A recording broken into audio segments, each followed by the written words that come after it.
li gars yi di wax rek comme la campagne de diabolisation et de dénigrement contre le président Ousmane Sonko continue toujours du côté du pouvoir quoi mooy waa nguur gi parce que Ousmane Sonko dafa yóbbu seen fit fekk tàyyiwuñ ñoom ci seen campagne de diabolisation bi ak de dénigrement bi contre Ousmane Sonko mais ñun buñ tàyyi ñun tamit yàlla dafa waxoon waa bani Israël lu am solo mu ne leen wa in udtum udna fekk yéen ngi continuer di ma tooñ di def ay bàkkaar man damay continuer di leen mbugal waaye ñu nit fekk yéen a ngi continuer di def dénigrement ak diabolisation ak ay calomnie contre le président Ousmane Sonko mi nga xam ne xale yu bari dañoo am ci moom yaakaar ñun tamit duñ tàyyi mukk di dissuader seen pexe yu bon yooyu noonu ngeen nekke te lépp lu ko lal ay fen la di utiliser ay nit yoo xam ne ay sagaru nit lañ comme façon waaj yi nii ma jàkkaaroon nga xam ne jomb naa sax tudd turam te ànd ak première dame nii nga xam ne ay dungurukat lañ ay larbin toppaate amuñ métier nangu ñoo liggéey argent facile lañ bëgg te duñ ñàkk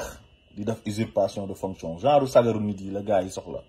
di leen utiliser su ngeen di ut ñu yàq deru Ousmane Sonko da ngeen di ut ay nit ñu am valeur ay nit ñu am vergogne ay nit ñoo xam ne ay royukaay lañ ci société sénégalaise bi waaye nag ñooñu sax duñ nangu loolu am na ñoo xam ne duñ nangu di def yenn saal bu looy jox nit xaalis fay ko pour mu lay yàqal deru nit di la saagaal nit loolu am na ñoo xam ne dañ kaa jomb quoi am ñoo xam dañoo gore ku leen joxoon 1 milliard duñ ko def waaye malheureusement sagaru doomi aadama yi rek ñoo leen di nangoo defal loolu te kii tekkiwul dara gis ngeen waaj yi nii usurpation de fonction lay def dafay wax ne moom c'est un journaliste moo tax maa ngi lancé appel waa Synpics pour ñu jóg ci ñi nga xam ne dañuy wax ne ay journaliste lañ te duñu ay journaliste journalisme métier bu noble la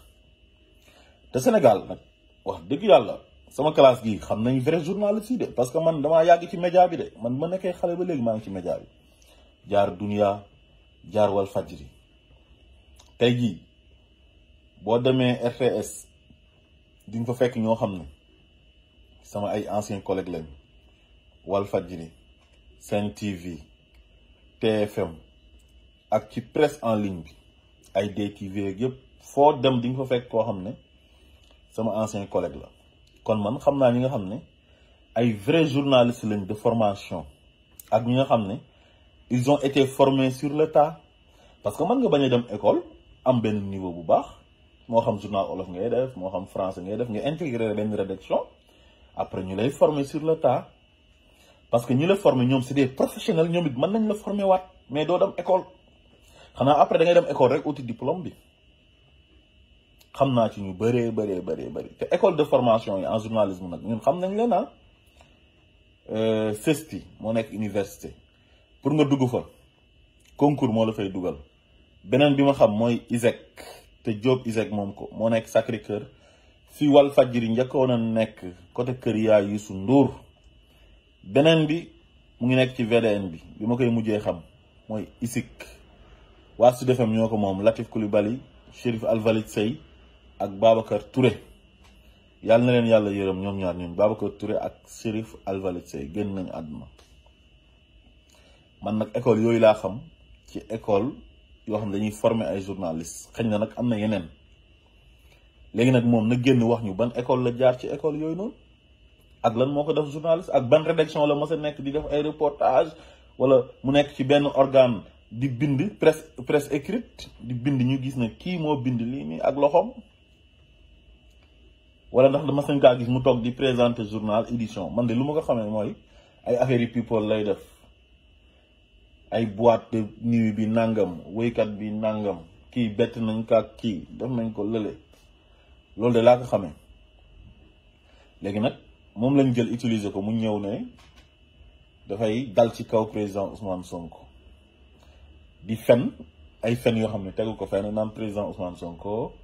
waaw warul défendre ñoom Kilifeu ak Simon parce que ñooñu jubuñ yow yaa jub yow ok yow yaa jub dangaa mas a dégg président Ousmane Sonko wax ne Kilifeu ak Simon defuñ dara wala président Ousmane Sonko li mu wax leer na système judiciaire bi moo baaxul mais mise bi am ci justice sénégalaise bi loolu ñëpp a ngi koy ñaawlu même Souleymane Teliko bi nga xamante ni moo jiite woon UMS te récemment mu jógee fa yàgg na ko xeex juge dem loolu moo tax mu démissionné xam nañ ne justice à double vitesse moo fa nekk c'est le président qui préside le conseil supérieur de la magistrature c'est lui qui nomme à tous les postes civils et militaires juge yëpp kenn ku ci nekk boo nekkee président tribunal moom moo lay nommé parquet ba moom mooy nommé procureur bi nommé ay juge d'instruction yam waa conseil constitutionnel même chose cour suprême même chose ba pare nag ay nitam lay jël teg leen fa ñoo xam ne mën nañ ko defal sale boulot kon loolu ñëpp xam nañ ko loolu lay nit ñi di xeex justice bu teguwul ci yoon boo contrer Macky Sall tey buñ la jàppee duñ la àtte ci li nga def yow comme kaaw ñoom Kilifeu bi flagrant délit lañ ko waroon a yóbbu te juge bi yore dossier bi pare woon na pour yóbbu ko flagrant délit muy cuun pour àtte leen waaye nag mujj gi dafa jot ay pression ñu ne ko nañ ko yóbbu instruction pour mën a téye gars yi parce que ñoom dañoo jàpp ne képp ku contre Macky Sall kaso mooy li lay yar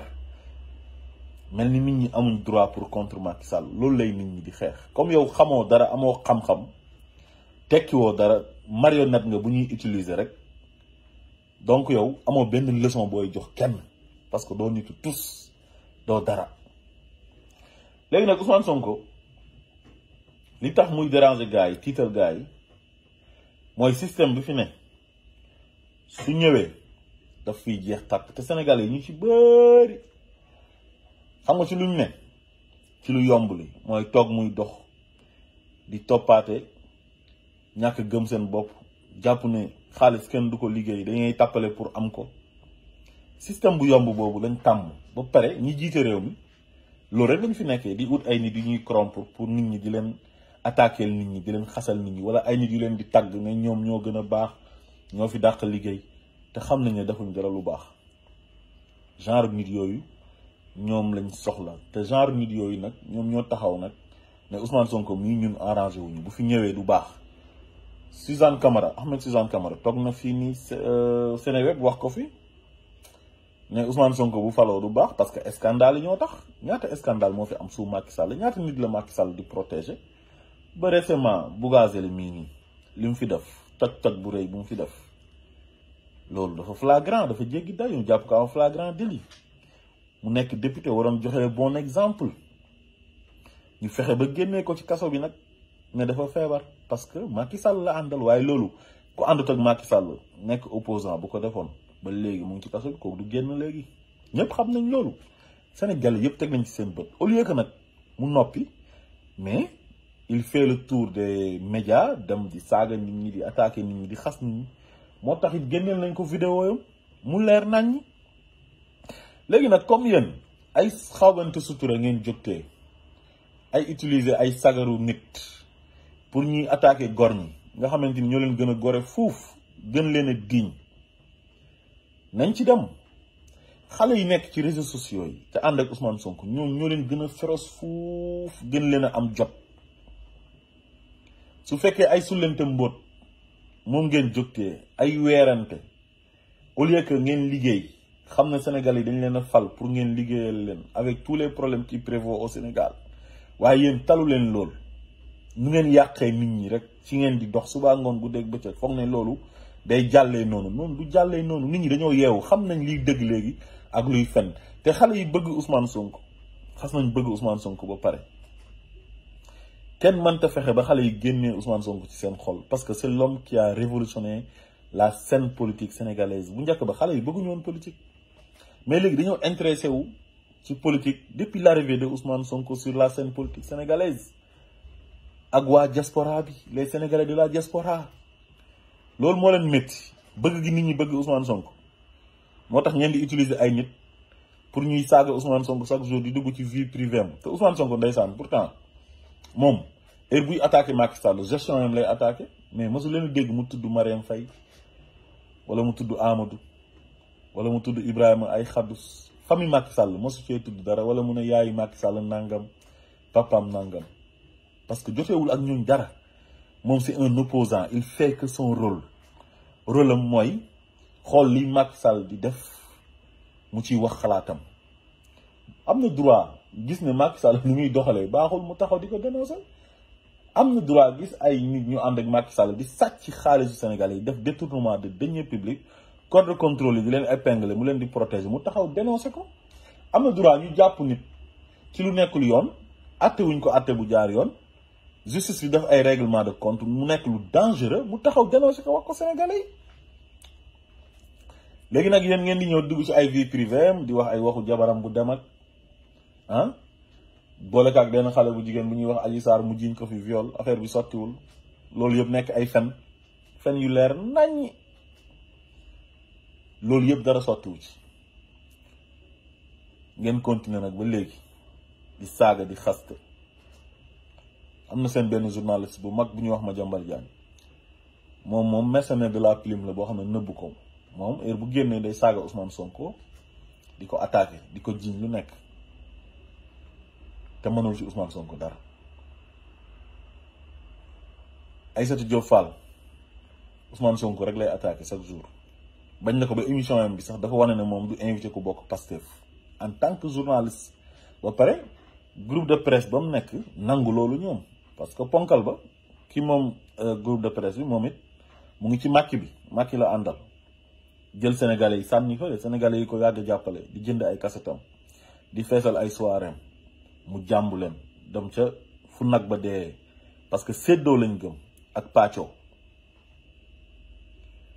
ak yeneen journaliste gis nga Maïmouna Ndour Faye keroog bi mu invité Bougane Gueye Dany am na benn wax bi mu doon wax di jël allusion ci Ousmane Sonko ba mu yàgg mu ne xaaral ma noppi sax parce que boo waxee Ousmane Sonko dara dañuy génn saaga la léegi moom elle a oublié que ne ci télévision yam buñ koy jiiñ na ko Mame Mbaye Niang moo ko financé ci xaalisu Prodac bi télé boobu la Mame Mbaye Niang ñëwoon ci weeru koor di weer bu sell di tuumaal gor di tuumaal Ousmane Sonko ci weeru koor ci télévision yam di ko saaga est-ce que moom dénoncé na loolu léegi nag mu ngi dénoncé saaga yi nga xam ne moom lay xale yi bëgg Ousmane Sonko di saaga révolution lu nekk la war a àndal mais nag wax dëgg yàlla ñun jàmm rek la ñuy oote ci Sénégal de révolution bi su ngeen ci amee ay saaga da ngeen a war a sant yàlla am na révolution yoo xamante ni ay xeex lay doon ay dóorante balu fetal ñaanuñu ko yàlla bu mu am Sénégal yàlla bu mu fa am révolution bu pacifique lañ bëgg comme ñaari alternance yu fi mujjee am mooy 2000 ak 2012 bu mu mel noonu lañ bëgg troisième alternance coow du jub bal du tàkk kenn du dee buñ sañoon loolu waaye nag comme ñi nga xam ne ils sont censés nous protéger joxe le bon exemple ñoom nguur jaral na leen lu nekk Ousmane Sonko bañ a nekk président parce que xam nañ ne c'est l'homme le plus favorable pour remplacer Macky Sall jaral na leen lu nekk tous les moyens sont bons lépp lu ñu am ñu ngi koy utiliser pour di yàq deram pour di ko saaga pour barrer ko la route mu bañ a accéder au palais mais yàlla bu ko nammee wallahi mënu leen ci dara yéen yéenay ñaaw ci xare bi rek ñi nangu nag ñi leen di jënd parce que ñoom dañoo am njëg moo tax mais am na journalistes yoo xamante ni ils sont dignes ku ci mel ni Serigne Saliou Gueye c'est un journaliste digne Pape Alé Niang c'est un digne journaliste ñoom Moustapha Diop waa Walfadjri yooyu noonu ay Babacar Kewlo Babacar Touré ak ñeneen gars yi bëri nañ ñoo xam ne dañoo moom seen bopp kenn jëndu leen parce que duñu ay bétail bañ leen di jënd duñu ay jaam mais nag ñi nangoo nekk jaam ñuy jël xaalis l'argent du contribuable di leen ko jox uniquement ñu utiliser seen média di dal ci kaw Ousmane Sonko suba ngoon gu dégg bëccëg di ko saaga mais ñoom ñoo xam ñu doon gore ñoom ñu ngi continuer di gore ba léegi te fii àdduna lépp loo fi gis dafay jeex gis nga Ousmane Sonko ñun dañoo ànd ak moom àndu nawle comme lu yàlla wax ne wa taawanu alal birri wa taqwa wala taawanu alal ismi wal udwan dañoo ànd ak moom ci ragal yàlla ak dimbalante pour bëgg réew mi jëm kanam projet bi mu porté pour Sénégal moo ñu intéressé comme nag yéen bëggu leen Sénégal changé ngeen di def pexe yu nekk pour ki nar a changer Sénégal nga xam ne moo leen gën a jub fuuf bu ñëwee li fi doon am yëpp seen tappale yëpp day jeex ak ñi nga xam ne dañuy toog di bëgg di am xaalis te duñ liggéey loolu day jeex loolu moo tax mu jaral leen lu nekk waaye bu ko yàlla nammee teg ci bopp réew mi tous mënu leen ko ci da ngeen di sama seen bopp rek te guerre bi ngeen di oote tey ci médias yeeg réseaux sociaux yi liy tooy ci yéen lay jógee xale yi ñoo leen gën a féroce fuuf dàq leen xeex ci réseaux sociaux yi parce que yàlla daf ne tilka hududullahi fala taqrabuha fii frontière yàlla yi bu leen fi jege waaye frontière Ousmane Sonko mooy réseaux sociaux yi seen diggante ak moom foofu bu ngeen ñëwee da ngeen di taxaw parce que ñi fa nekk ñëpp Ousmane Sonko la ñu àndal te ñoo leen ëpp jot ñoo leen gën a xarañ moo leen man ci réseaux sociaux yi man leen ci terrain bi mois de mars bi passe daje ngeen ak Ousmane Sonko confrontation am affrontement am mu duma leen duma yu métti donte ñu ngi koy regretter gënaluñu bu ñu sañoon ko am waaye ñoom ñoo ko provoqué foogoon ne dañ koy def occasion pour jàpp ko tëj ko mu yomb facilement waaye affaire bi yombul ci ñoom dañoo dem ba bëgg cay génn sax mu tëleen léegi nag nee nañ defarwaat nañ il se prépare pour ñëw ne nañ dañuy fayu mais gars yi ñu leen di xaar gars yi pare nañ de sur tous les plans nag